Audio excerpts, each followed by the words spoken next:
د پیغمبر علیه الصلاة والسلام یو صحابي دی عبدالله ابن زبیر ابن عوام رضی الله عنه. دا د نبی علیه الصلاة والسلام ډېر نږدې ملګری و او په اوله زمانه کې د دین اسلام قبول کړی و. چې کله د دین اسلام قبول کو ایمان یې راوړو او کلمه یې وویله لا اله الا الله محمد رسول الله، نو د خاندان خلکو ډېر زیات تکلیفونه ورکول. یو تری و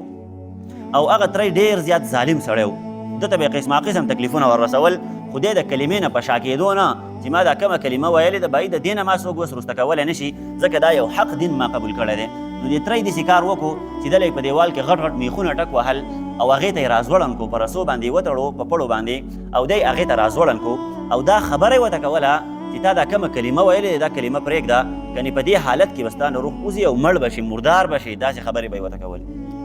زبیر ابن عوام رضی الله عنه ورته ویل چې باید داسې کار دی چې دا کومه کلمه ما ویلې ده نو دا کلمه خو د پرېښودو څیز نه دی.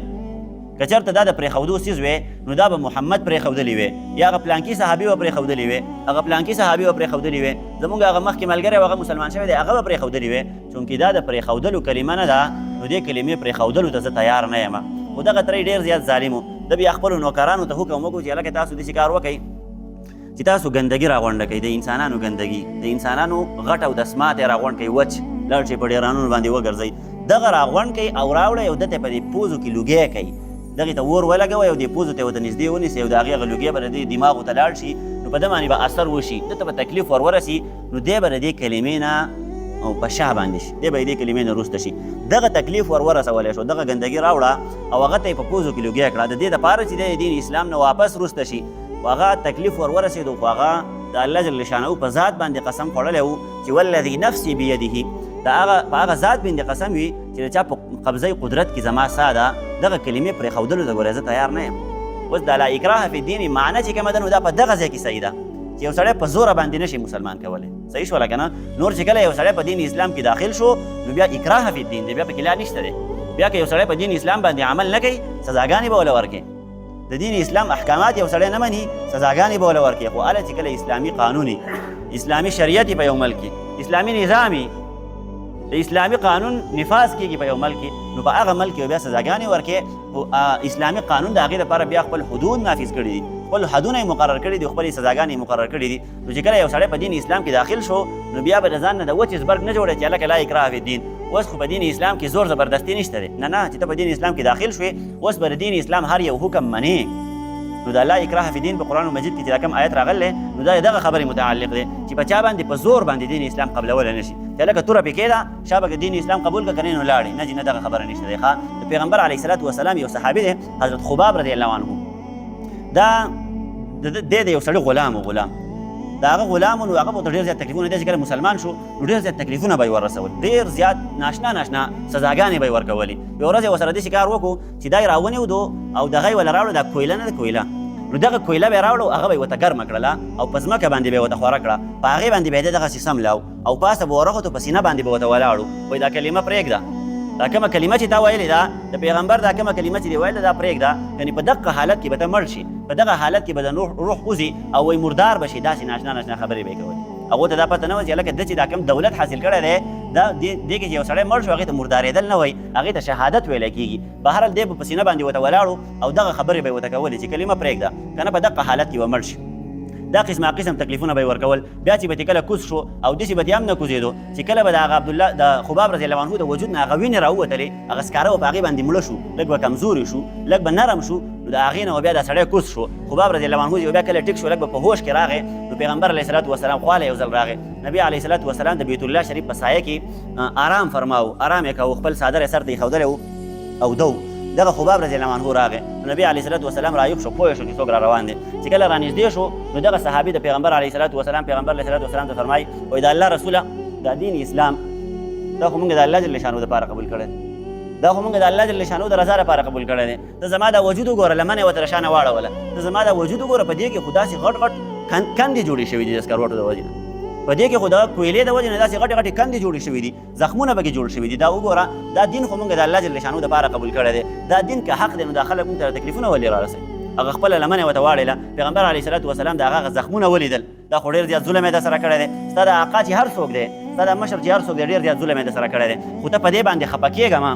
ته ځکه مه خفه کېږه چې ستا نه مخکې په دین اسلام کې داسې خلک وو، داسې مسلمانانو په داسې طریقه باندې هغه خلکو ایمان قبول کړی و چې هغه خلکو باندې خپلو مشرانو خپلو خاندان والا خپلو اقاګانو داسې ظلمونه وکړل چې د هغې بیانول وس نه کېږي که هغه زه بیانوم نو ستا به هم کیفیت خرابي زما به هم کیفیت خرابي خباب رضی الله عنه ورته وایي د الله رسول وایي ما ته بیان کړه چې زما لږه تسلي وشي ځکه دا خلک خو په ما باندې ډېر زیات ظلمونه کوي زما د آقا او زما د مشر خو ډېر زیات تکلیفونه ما ته رارسوي پیغمبر علیه الصلات وسلام ورته وفرمایل په مخکې زمانه کې داسې مسلمانان تېر شوي دي داسې ایمان والا تېر شوي دي چې خپلو مشرانو به په ځمکه کې ښخ کړل نیم به په ځمکه کې دغسې ښخ کړل او په سر باندې به یې ورته عرب کېښودله ارام دا مونږ چې پې د لرګي کټ کوو دا عربه یې ورته کېښودله په سر باندې او دا خبره به یې ورته کوله چې دا کومه کلمه تا ویلې دا کلمه پرېږده که نه په منځ باندې به دې دوه کړو خو هغه مؤمنانو کلمه نه وه پرېښودلې هغه مؤمنانو د دین اسلام د محبت او د عشق د وجې نه کلمه نه وه پرېښودلې هغه مؤمنانو د دنیا د ظلم او د دنیا د یرې د وجې نه خپل دین او خپله کلمه نه وه پرېښودلې هغه ظالمان راولګېدل او په ارامانې په منځ باندې دوه کړل د هغې باوجود هغو د دین اسلام نه ونه وتل داسې قسما قسم تکلیفونه وررسولی شوي دي مسلمانانو ته نو چې کله یې خباب رضی الله عنه ته دا قصه وکړله چې داسې تکلیفونه خو مسلمانانو برداشت کړي دي تاسو خفه کېږئ مه تا ته که خپل آقا تکلیفونه در رسئ نو په دې باندې خفه کېږه مه دا به الله جل شانه تعالی د دې بدله درکوي په دغه موقع باندې الله جل شانه د قرآن مجید آیت را نازل کو ام حسبتم ان تدخلوا الجنة ولما یأتکم مثل الذین خلوا من قبلکم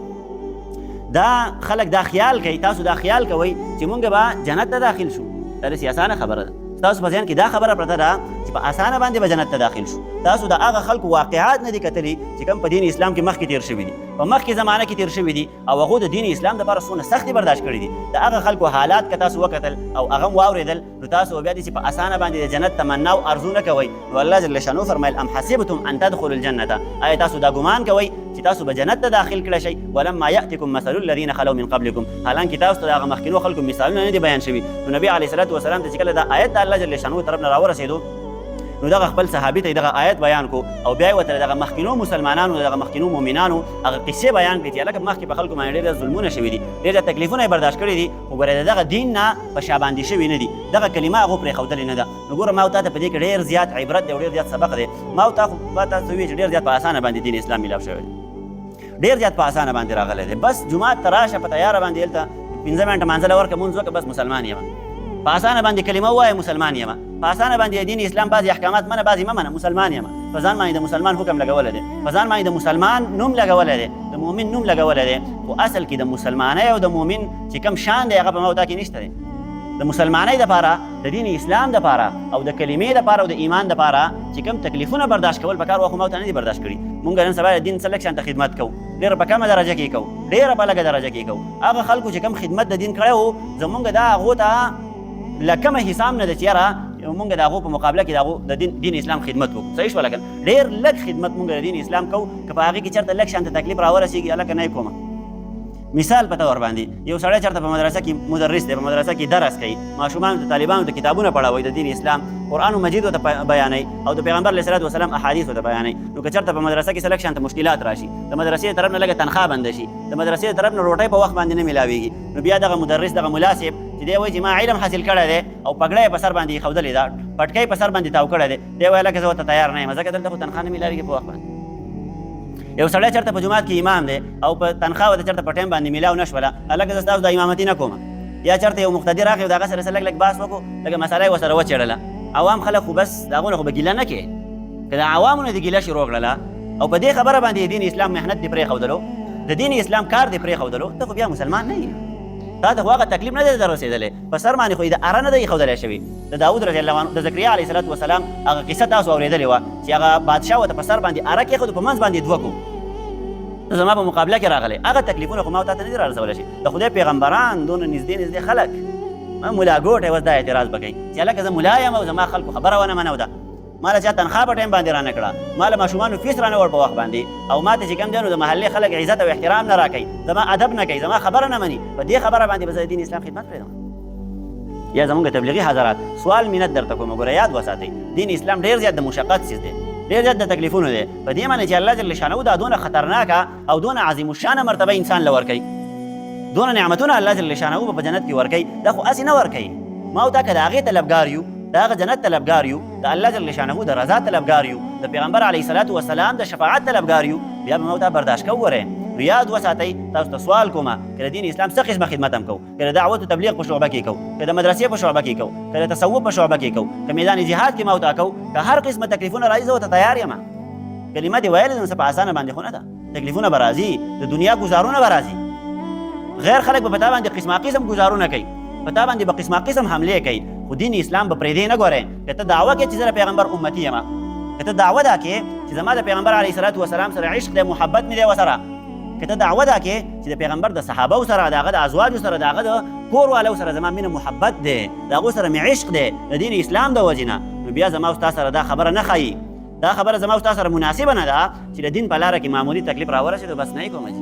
چې امامتي مې پرېښودله ملاتوب مې پرېښودلو د سره به پرېږدې نه ګوره یاد وساتئ نو دغه تبلیغ والا ته هم وایم قسمه قسم تکلیفونه به راځي ښه مشقتونه به راځي خلک به ستاسو خبره نه مني په چا پسې به ورشي هغه له به دعوت ورکړې هغه به درته کنځل وکړي ویل رټل به درته وکړي د کوره به دې وشړي نو ته به د دغې باوجود دغې بدله کې به ته دا نه کوې چې یاره زه به تا پسې رالم بیا چې ګوره نه ورځې به پیغمبر علیه صلات وسلام په ابوجهل پسې څو مرتبه ورغلی تر مرګه پورې ابوجهل نه و پرېښودلی ښه ورته پته وه چې الله جل شانو د ابوجهل متعلق فیصله را نازله کړله چې دی به ایمان نه قبلوي د هغې باوجود نبي علیه صلات وسلام ورته د هغې باوجود پیغمبر علیه صلات وسلام په هغه باندې کوشش او محنت کوو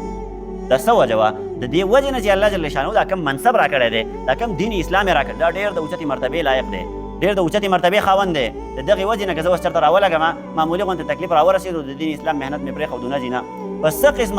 په څه قسمه درجه کې چې ما او تا د دین اسلام محنت کوو د دین اسلام خدمت کوو ما او تا ته دا خبره ما او تا ته زما د دین اسلام د سره دا اجازت نه راکوي چې ما او تا دغه معمولي مشقت او معمولي تکلیف د وجې نه د دین هغه خدمت پرېږدو